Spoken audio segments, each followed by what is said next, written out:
마대창의 회장실에는 낯선 정적이 내려앉아 있었다. 친자 확인 결과지는 분명 채화영을 딸이라고 말하고 있었지만 마대창의 눈빛은 더 이상 그 종이를 믿지 않았다. 숫자는 99.9%였고 채화영은 눈물을 흘리며 아버지라고 불렀지만 그의 마음속 깊은 곳에서는 설명할 수 없는 의심이 계속 피어오르고 있었다. 너무 완벽했다. 너무 빠르게 맞아떨어졌다. 잃어버린 딸을 찾는 순간 하필 채화영이 그 자리로 들어온다는 사실이 마대창에게는 운명이 아니라 조작처럼 느껴졌다. 그는 결과지를 천천히 접어 서랍 안에 넣었다.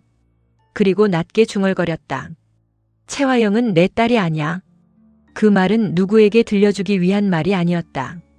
오래된 아버지의 직감 그리고 수십 년 동안 재벌가의 거짓과 배신을 견뎌온 남자의 본능이었다. 그때 전화벨이 울렸다. 마대창은 천천히 수화기를 들었다. 처제. 오랜만이야. 잘 있었어? 처음에는 반가움이 묻어있던 목소리가 다음 순간 차갑게 굳어갔다. 수화기 너머에서 들려오는 말들이 그의 기억 속 깊은 곳을 건드렸다. 그게 정말이야? 정숙희가 성실히 버릇을 했었다고. 마대창의 눈빛이 서서히 흔들렸다. 정숙희, 성실, 버릇. 오래전 잃어버린 딸 마은혜를 둘러싼 기억 한 조각이 생각지도 못한 방향에서 떠오르기 시작했다. 그는 수화기를 내려놓지 못한 채 굳어 있었다. 처제 그 얘기 처음부터 다시 해봐. 아주 오래전 일까지 하나도 빼놓지 말고. 한편 채화영의 사무실에는 더 지독한 긴장이 흐르고 있었다. 화영은 창가에 서서 손톱을 세게 눌러 쥐고 있었다. 마대창이 자신을 완전히 믿지 않았다는 사실, 다시 검증하려는 듯한 눈빛, 그리고 알리 회장과 오장미 강백호가 자신을 에워싸고 있다는 느낌이 그녀를 미치게 만들고 있었다. 그때 문이 열리고 준호가 들어왔다. 그는 예전처럼 고분고분한 얼굴이 아니었다. 입가에는 웃음이 있었지만 눈빛은 날카롭게 빛나고 있었다. 대표님. 화영은 돌아보지도 않고 말했다. 무슨 일이야, 준호야. 준호는 천천히 책상 앞으로 걸어왔다. 백호방에 갔다가 재미있는 걸 봤습니다. 이강혁의 눈빛이 순간 굳었다. 준호는 그 반응을 놓치지 않고 웃었다. 금두껍이요. 백호가 그걸 가지고 있더라고요. 화영의 손끝이 멈췄다. 아주 짧은 순간이었지만 준호는 보았다. 채화영의 얼굴에서 피가 빠지는 것을. 준호는 한 걸음 더 다가섰다. 그리고 생각해보니까 이상하더라고요. 백호도 입양하였죠. 게다가 백호랑 대표님 똑같은 자몽 알러지가 있어요. 화영은 천천히 고개를 돌렸다. 강준호, 지금 무슨 말을 하고 싶은 거야? 준호는 눈을 빛내며 웃었다. 백호가 대표님 아들은 아니겠죠? 설마? 사무실 안에 공기가 얼어붙었다. 이강혁은 숨을 멈췄고 채화영의 눈동자는 흔들렸다. 준호는 그 흔들림을 즐기듯 낮게 덧붙였다. 왜요, 대표님? 제가 말도 안 되는 소리를 했습니까? 아니면 너무 말이 되는 소리를 했습니까? 채화영은 순식간에 표정을 바꿨다. 준호야, 쓸데없는 상상하지 마. 준호는 비웃듯 웃었다. 상상이라기엔 대표님이 너무 놀라시는데요. 강백호 씨는 이 일과 상관없어. 그걸 대표님이 어떻게 장담하십니까? 준호의 목소리가 점점 낮아졌다. 혹시 대표님도 알고 있었던 겁니까? 백호가 누구인지. 화영은 날카롭게 쏘아붙였다. 그만해. 하지만 준호는 멈추지 않았다. 저는요, 대표님. 요즘 자꾸 궁금해집니다. 대표님이 버린 아이가 정말 저 하나였는지 아니면 또 있었는지. 그 말에 이강혁의 얼굴이 굳었다. 화영은 준호의 뺨을 때릴 듯 손을 들었지만 멈췄다. 준호는 그 손을 바라보며 서늘하게 웃었다. 때리세요. 그래야 더 확실해질 것 같으니까. 대표님이 지금 제 입을 막고 싶다는 게. 같은 시각 백호는 오래된 화재 사고 기록을 뒤지고 있었다. 그의 집안과 관련된 화재. 오래전 강남봉이 입을 다물고 한영자가 기억을 피하고 채화영의 이름이 희미하게 스쳐 지나갔던 그 사건. 기록상으로는 단순 사고였다. 전기 누전, 낡은 건물, 화재 진압 지연. 하지만 백호는 서류 속 한 줄에서 멈췄다. 화재 발생 직전 누군가 건물 주변 CCTV를 꺼두었다. 그리고 신고 시간보다 앞선 시각 한 차량이 그 근처를 지나갔다. 차량 등록 기록은 삭제되어 있었다. 백호의 눈빛이 차갑게 가라앉았다. 또 지워졌어. 그는 서류를 넘기다 오래된 사진 한 장을 발견했다. 불에 탄 벽, 무너진 문틀, 그리고 재 속에서 발견된 작은 금빛 장식의 흔적. 백호는 숨을 멈췄다. 금두꺼비. 백호는 곧장 한영자를 찾아갔다. 영자는 그의 얼굴을 보자마자 불안한 눈빛을 했다. 백호야, 무슨 일이야? 백호는 사진을 내밀었다. 엄마, 이 화재 사고 기억하세요? 영자의 얼굴이 순식간에 창백해졌다. 그건 왜? 백호는 조용하지만 단호하게 물었다. 이 사고랑 제 입양 그리고 금두꺼비가 연결돼 있는 거죠? 영자는 대답하지 못했다. 백호는 한 걸음 다가섰다. 엄마, 저 이제 더는 모르고 못 살아요. 엄마가 저를 지키려고 숨긴 거 알아요. 그런데 이제 그 비밀 때문에 제가 더 위험해지고 있어요. 영자는 눈물을 참으려 입술을 깨물었다. 백호야, 엄마 제발이요. 그날 무슨 일이 있었어요? 영자의 눈물이 떨어졌다. 그날 누군가 널 데려오라고 했어. 불이 나기 전에. 내가 죽으면 안 된다고. 백호의 눈빛이 흔들렸다. 누가요? 영자는 고개를 저었다. 난 얼굴을 제대로 못 봤어. 너무 정신이 없었고 연기가 너무 심했어. 그런데 그 사람 내 품에 금두꺼비를 꼭 넣어줬어. 절대 잃어버리면 안 된다고 했어. 백호는 숨을 삼켰다. 그 사람이 여자였어요? 남자였어요? 영자는 떨리는 목소리로 말했다. 여자였어. 그런데 목소리가 이상하게 낯익었어. 나중에 생각해보니 그녀는 말을 잇지 못했다. 백호가 낮게 물었다. 최화영 대표님이었습니까? 영자는 눈을 감았다. 확실하지 않아. 하지만 그날 이후 최화영이 우리 집에 더 자주 드나들었어. 내 아버지한테도 나한테도 이상할 정도로.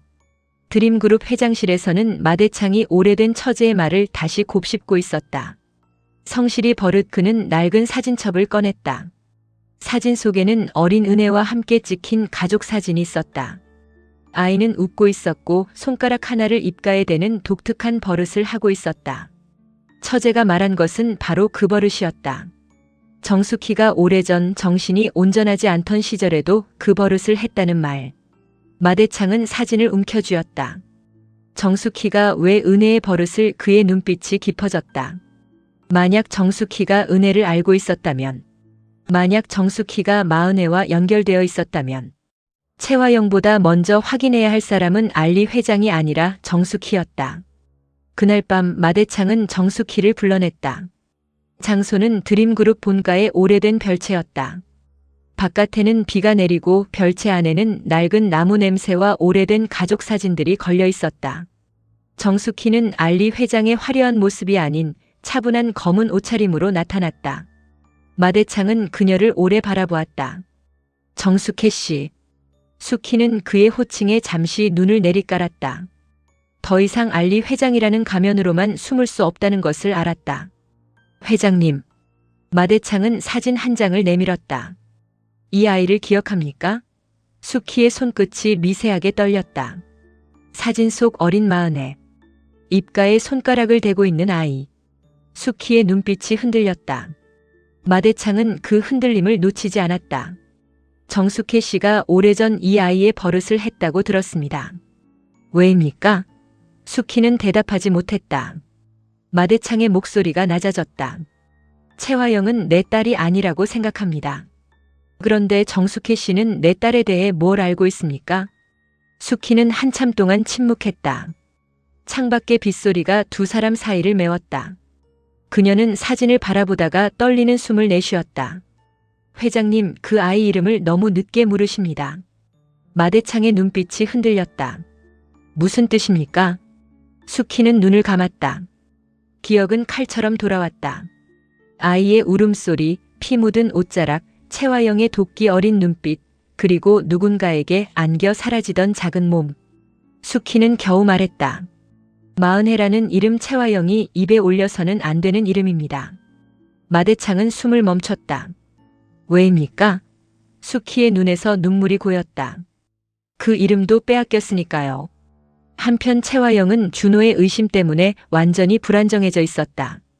그녀는 이강혁을 불러 세웠다. 강혁 씨, 준호가 어디까지 알고 있는지 알아봐요. 강혁은 낮은 목소리로 말했다. 이미 금두꺼비와 백호의 입양까지 연결했습니다.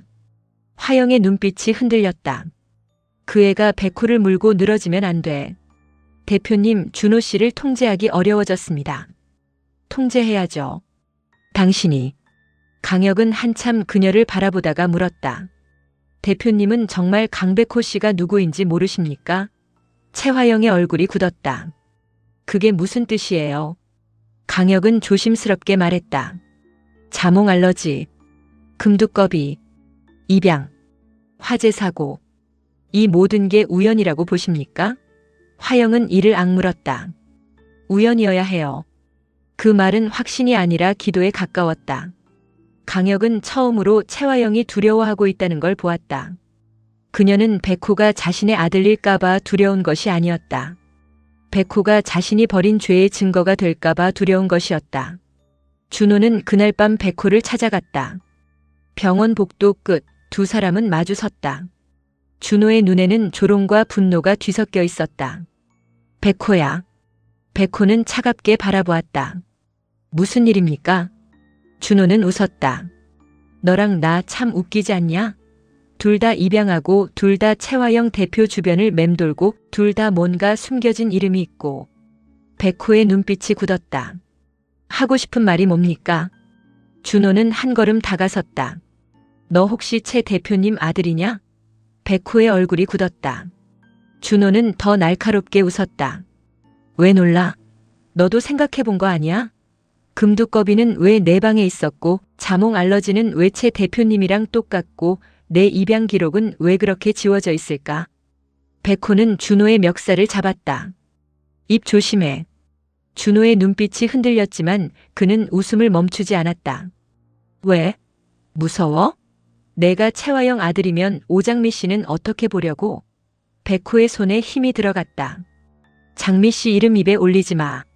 준호는 이를 드러내며 낮게 말했다. 진실이 무서운 건 너도 마찬가지네. 그 말을 듣고 있던 장미가 복도 끝에서 멈춰섰다. 그녀의 얼굴이 창백해졌다. 채화영의 아들. 백호. 자몽 알러지. 금두꺼비. 모든 단어가 그녀의 가슴을 찔렀다. 그녀는 백호를 믿고 있었다. 하지만 운명은 너무 잔인했다. 만약 백호가 채화영의 아들이라면 자신이 사랑한 남자는 어머니. 정숙희의 인생을 무너뜨린 여자와 피로 이어진 사람이 되는가. 장미는 흔들리는 숨을 삼키며 벽을 짚었다. 백호는 뒤늦게 장미를 발견하고 멱살을 놓았다.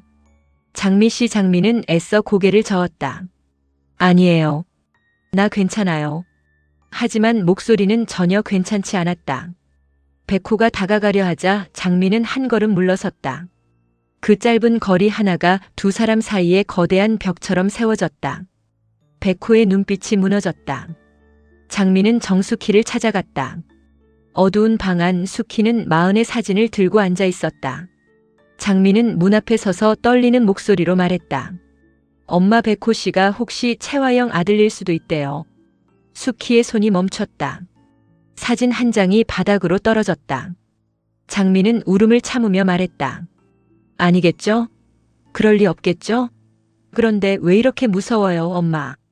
숙희는 천천히 장미를 안았다. 장미야, 사람은 자기 피를 선택할 수 없어. 하지만 어떤 사람이 될지는 선택할 수 있어. 장미는 무너져 울었다. 나도 알아요. 백호 씨 잘못 아닌 거 알아요. 그런데 채화영이라는 이름이 너무 아파요. 숙희의 눈빛도 흔들렸다.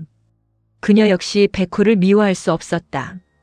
백호는 장미를 지켜준 사람이었고 진실을 향해 싸운 사람이었다. 그러나 채화영의 피라는 가능성은 모든 관계를 잔인하게 흔들고 있었다. 마대창은 정숙희의 침묵에서 답을 읽으려 했다. 그는 다시 물었다. 정숙희 씨 마흔애를 알고 있습니까? 숙희는 천천히 고개를 들었다. 회장님, 제가 지금 말씀드릴 수 있는 건 하나뿐입니다. 최화영은 은혜가 아닙니다. 마대창의 눈빛이 굳었다. 그건 나도 압니다. 하지만 진짜 은혜는 어디 있습니까? 수키는 눈을 감았다. 살아있다면 누군가가 끝까지 숨겼을 겁니다. 죽었다면 누군가가 끝까지 지웠을 겁니다. 그 누군가가 최화영입니까? 수키는 마침내 고개를 들었다. 최화영은 남의 인생을 훔치는데 망설임이 없는 여자입니다. 회장님 딸의 이름도 제 딸의 이름도 그리고 누군가의 아들까지도요. 마대창은 숨을 멈췄다. 누군가의 아들. 수키는 더 이상 말하지 않았다. 그 침묵이 마대창의 의심을 더 깊게 만들었다. 백호는 화재 사고 당시 소방 기록을 확보하기 위해 새벽에 소방서 기록 보관실을 찾았다. 낡은 서류철 사이에서 그는 놀라운 기록을 발견했다. 화재 신고자 이름이 가려져 있었지만 통화 녹취 일부가 남아 있었다. 담당자는 조심스럽게 녹음 파일을 틀었다. 지직거리는 잡음 속에서 여자의 목소리가 들렸다. 아이부터 살려요. 그 애가 죽으면 안 돼요. 금두꺼비를 꼭 백호의 심장이 멈추는 듯 했다. 목소리는 왜인지 익숙했다. 그러나 확신할 수 없었다. 그는 떨리는 손으로 다시 재생했다. 그의 이름은 그 순간 녹음은 끊겼다. 백호는 담당자를 바라보았다. 뒤는요?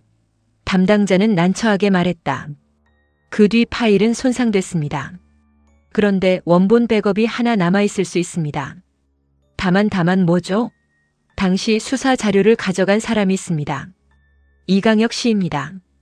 백호의 눈빛이 차갑게 굳었다. 역시 그는 곧장 이강혁을 찾아간다. 불 꺼진 사무실, 강혁은 혼자 앉아 있었다. 백호는 문을 열고 들어가 녹음 파일을 틀었다. 지직거리는 목소리가 방 안을 채웠다. 강혁의 얼굴이 굳었다. 백호는 낮게 물었다. 이 목소리 누구입니까? 강혁은 대답하지 않았다. 화재 사고 자료 왜 가져갔습니까? 강혁은 눈을 감았다. 강백호 씨, 그만하세요. 백호는 책상을 내리쳤다. 그만하라는 말 이제 지겹습니다. 내 인생이 지워졌습니다. 내 기록이 바뀌었고 내 방에 있던 금두꺼비를 당신이 훔치려 했고 내 집안 화재 사고까지 당신 이름이 나옵니다. 대체 뭘 숨기는 겁니까? 강혁은 천천히 눈을 떴다. 진실을 알면 당신이 가장 믿는 사람이 무너질 수도 있습니다. 백호는 떨리는 숨을 삼켰다. 그게 누구입니까? 최화영 대표님입니까? 아니면 강혁은 대답하지 않았다. 백호가 낮게 말했다. 정숙혜 씨입니까? 강혁의 눈빛이 순간 흔들렸다. 그 작은 흔들림이 백호의 심장을 다시 무너뜨렸다. 최화영은 그 사이 마대창을 다시 찾아갔다. 이번에는 눈물보다 더 처절한 읍소였다. 그녀는 회장실 앞에서 무릎을 꿇었다. 회장님, 저를 이렇게까지 의심하셔야겠습니까? 마대창은 차갑게 내려다보았다. 최 대표 일어나게. 아버지, 그 호칭은 아직 이르네. 화영의 얼굴이 일그러졌다. 하지만 그녀는 끝까지 연기했다. 제가 정말 회장님 딸이면요? 이렇게 저를 밀어내신 걸 후회하시면 어떡하시려고요? 마대창은 조용히 말했다. 내가 후회할 일은 딸을 몰라본 일이 아니라 가짜를 딸로 받아들일 뻔한 일일지도 모르지. 화영의 눈빛이 흔들렸다. 가짜요? 그래. 나는 이제 확인할 걸세. 최 대표가 내 딸인지가 아니라 왜 내 딸이 되려 했는지. 화영은 고개를 들었다. 그 눈빛에는 더 이상 눈물이 없었다. 마대창은 그 눈빛을 보고 확신했다. 역시 자네는 은혜가 아니야. 그 한마디는 최화영을 완전히 벼랑 끝으로 몰았다. 회장실을 나온 화영은 복도에서 벽을 짚고 숨을 몰아쉬었다. 아니야, 아직 끝난 거 아니야. 그녀는 휴대전화를 꺼내 강혁에게 전화를 걸었다. 강혁 씨, 백호가 화재 사고 자료를 파고 있어요. 그 녹음 파일 아직 남아있으면 안 돼요. 강혁은 낮게 말했다. 이미 백호가 들었습니다. 화영의 얼굴이 창백해졌다. 뭐라고요? 일부만 들었습니다. 하지만 곧 원본도 찾을 겁니다. 화영은 이를 악물었다. 그럼 원본을 없애요. 그리고 백호도 막아요. 강혁은 침묵했다. 화영의 목소리가 날카로워졌다. 왜 대답이 없어요? 강혁은 낮게 말했다. 대표님, 혹시 백호가 정말 화영이 소리쳤다. 입 다물어요. 강혁 씨까지 그런 소리 하지 마요. 그러나 그 반응이 모든 것을 말해주고 있었다. 준호는 채화영과 강혁의 통화를 몰래 듣고 있었다. 그의 입가에 차가운 미소가 번졌다. 역시 그는 휴대전화를 쥔 채 낮게 중얼거렸다. 백호가 대표님 아들이면 이 판은 완전히 달라져. 준호의 마음은 질투로 타들어갔다. 자신은 버려진 아들로 평생 인정받지 못했는데 백호가 채화영의 또 다른 아들이라면, 게다가 백호가 금두꺼비와 마씨, 가문 비밀까지 쥐고 있다면 준호는 더 이상 참을 수 없었다. 그는 백호를 끌어내릴 수도 있고 채화영을 협박할 수도 있고 마대창 앞에서 모든 판을 뒤집을 수도 있었다. 엄마, 아니 대표님. 이제 제가 당신 약점을 쥐었습니다. 마지막으로 모든 장면이 한밤의 드림그룹 본사로 모인다. 백호는 원본 녹음 파일을 찾기 위해 기록실에 들어가고 장미는 그런 백호를 따라간다. 두 사람 사이에는 아직 어색한 거리감이 남아있지만 위기 앞에서는 다시 함께 움직인다. 장미가 낮게 말한다. 백호 씨, 내가 아까 물러선 거 미안해요. 백호는 고개를 저었다. 장미 씨가 미안할 일 아닙니다. 나도 무서웠으니까. 장미는 그의 손을 조심스럽게 잡았다. 그래도 끝까지 가요. 진실이 뭐든. 백호는 그 손을 바라보다가 고개를 끄덕였다. 네. 끝까지 갑니다.